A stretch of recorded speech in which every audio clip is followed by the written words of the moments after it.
নমস্কাৰ, মই সাগৰিকা দুৱৰা। আজি এটা বিশেষ দিন নহয়নে?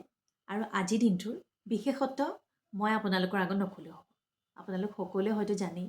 আজি পুনৰ মই কৌশিক নন্দন বৰুৱাৰ সৰা ফুলপাহ মোৰ হাতত তুলি লৈছোঁ আৰু পাঠ কৰিবলৈ লৈছোঁ এটা নতুন পৃষ্ঠা। আশা কৰোঁ আপোনালোকে সকলোৱে ভাল পাব।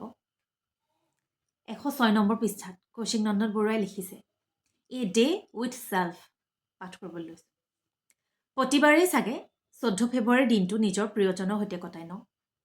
এইবাৰ ভেলেণ্টাইন ডে তেওঁৰ লগত পালন কৰকচোন, যিয়ে আপোনাক নিস্বাৰ্থভাৱে আটাইতকৈ বেছিকৈ ভাল পায়, অৰ্থাৎ নিজৰ সৈতে।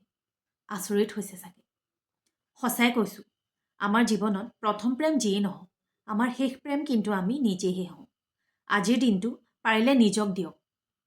নিজক এপাহ ৰঙা গোলাপ দিয়ক বা নিজৰ প্ৰিয় এটা চকলেট। এবাৰ নিজৰেই হাতখনত এটা চুমা খাওক। এবাৰ নিজেই নিজক সাৱটি লওক।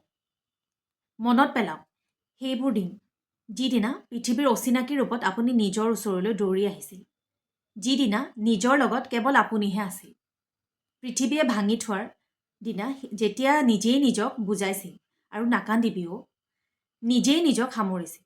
বিশ্বাস কৰক, আপোনাৰ নিচিনাকৈ আপোনাক আন কোনোৱে ভাল পাই পোৱা নাই, না আগলৈ পাব। মানুহ আহি থাকিব, আপোনাক ভাঙি থাকিব, কিন্তু ভঙা টুকুৰাকো সামৰি আপুনিয়ে নিজক গঢ়িব। আজি নিজেই নিজক প্ৰমিছ কৰক।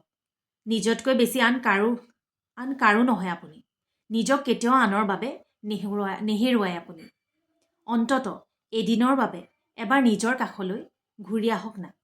আপোনাৰ আটাইতকৈ প্ৰিয় গানটো শুনক, আটাইতকৈ প্ৰিয় বস্তুটো খাওক, প্ৰিয় উপন্যাসখন আজি আকৌ এবাৰ পঢ়ক, আকৌ এবাৰ নিজৰ হৈ যাওক।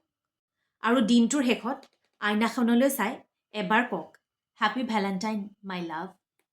নিজক ভালপোৱা প্ৰতিজনলৈ প্ৰেমৰ দিৱসৰ শুভেচ্ছা। ধন্যবাদ।